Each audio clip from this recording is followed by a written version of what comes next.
La Escuela de Frankfurt fue fundada en 1923 en Alemania debido a la creación del Instituto de Investigación Social.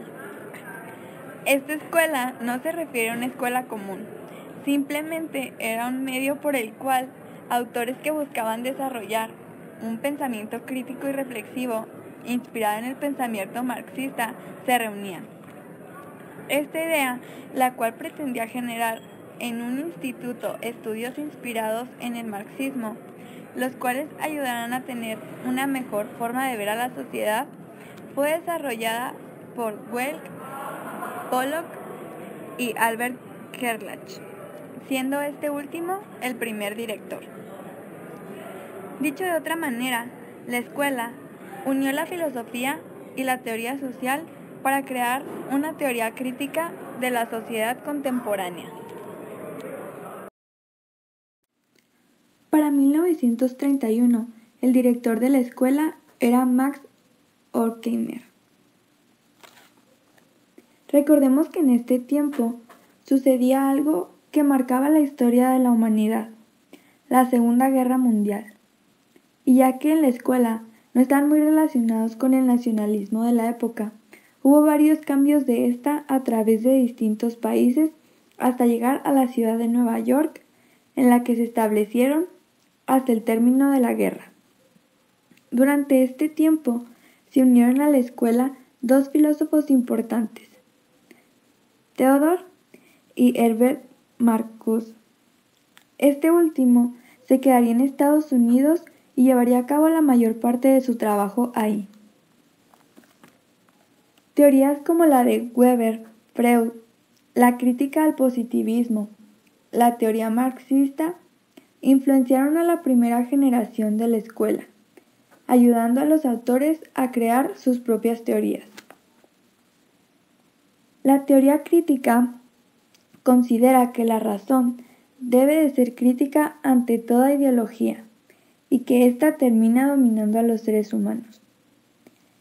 Esta teoría contrastaba con el pensamiento tradicional influenciado por el positivismo y cientificismo, y además se ligaba a la filosofía crítica de Kant.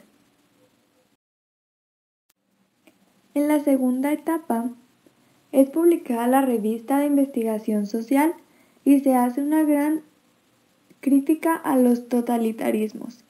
También surgen dos obras muy importantes, la dialéctica de la Ilustración de Horkheimer y Adorno y la Mínima Moralia de Adorno, las cuales hacen críticas a la civilización occidental.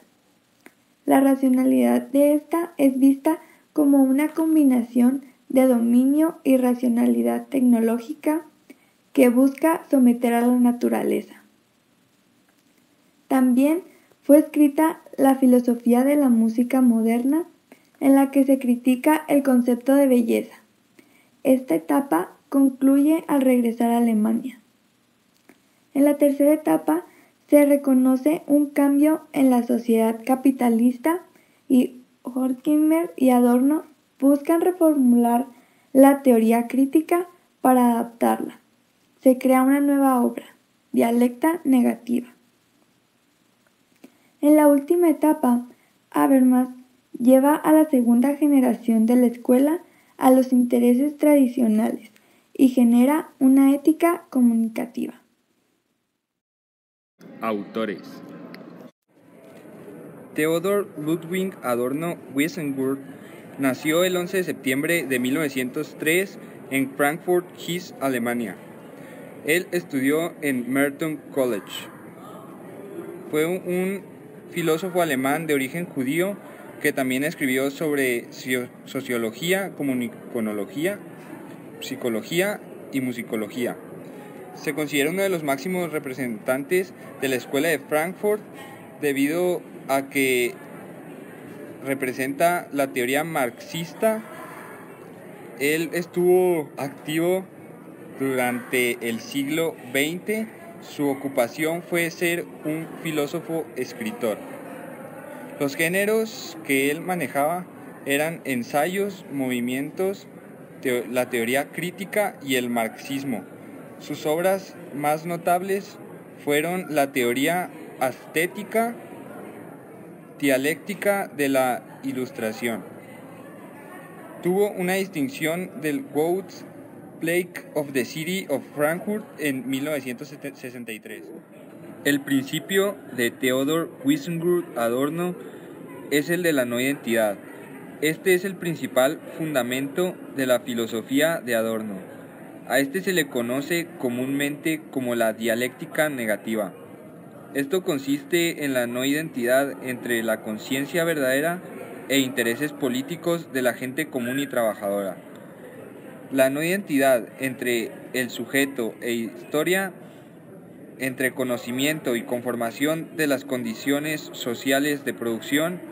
El principal rol del filósofo intelectual en la escuela consistía como el de un personaje con suficiente conocimiento de la realidad y de la sociedad. Este conocimiento le permitía tomar distancia crítica y asumirse como una persona que difiere del pensamiento y de la racionalidad de la realidad social. Este pensamiento es en el que difieren Adorno y Horkheim. Adorno y Horkheim desarrollaron varias obras juntos y ellos aprendían de Weber. Reflexionaban acerca de las conclusiones acerca de la racionalidad como prisión de hierro, se acercaban a la mirada weberiana. Jürgen Habermas nació en Düsseldorf, Alemania, en 1929. Estudió en Gotinga y en Bonn, doctorándose con una tesis sobre Schelling y fue ayudante de Adorno. Desde 1956 a 1959 en el Instituto de Investigación Social de Frankfurt. Entre 1961 y 1964 ejerció como profesor de Heidelberg. Luego fue profesor titular de Sociología y de Filosofía en Frankfurt, desde 1964 a 1971, y dirigió a partir de este último año el Instituto Max Planck de Starnberg. En 1983 regresa a Frankfurt. Realiza importantes trabajos empíricos sobre comunicación de masas y socialización política. Considera el pragmatismo americano como una interesante propuesta para compensar las debilidades de la teoría marxista de la sociedad. Recientemente ha sido galardonado con el Premio Príncipe de Asturias de Ciencias Sociales 2003. En 1976 desarrolla la teoría de la acción comunicativa con la intención de lograr una reconstrucción del materialismo histórico. Critica fuertemente al marxismo por descuidar el aspecto superestructural y hacer fuerte hincapié en lo económico material. En 1981 su interés se centra en la filosofía práctica, moral, ética, derecho y justicia. La noción clave es la idea de comunidad ideal de comunicación. Tomada en su conjunto, la obra de Jürgen Habermas resulta de difícil acceso. Herbert Marcuse fue uno de los filósofos políticos alemanes que integró la denominada Escuela de Frankfurt. Aunque presenta figuras heterogéneas, esta corriente intelectual se inició hacia 1930 y constituyó un intento de adaptación del marxismo a los cambios que se produjeron desde principios del siglo XX. Sus grandes figuras fueron sobre todo Max Horkheimer, Theodor Adorno, el propio Marcuse y más recientemente Jürgen Habermas. Todos ellos desarrollaron abstracciones filosóficas y teorías originales para revitalizar el legado crítico de la obra de Karl Marx. Marcuse ganó renombre mundial durante la década de 1960 como filósofo y analista político, que desde una carrera de ciencia política de una universidad norteamericana intentó identificar las raíces de la opresión de la sociedad industrial capitalista y colectivista, previendo la sublevación de jóvenes que se concretó hacia 1968, particularmente en Estados Unidos, Checoslovaquia y Francia. Sin embargo, la primavera renovadora de ese año se extendió por el mundo entero, generando cambios irreversibles en las relaciones sociales más diversas.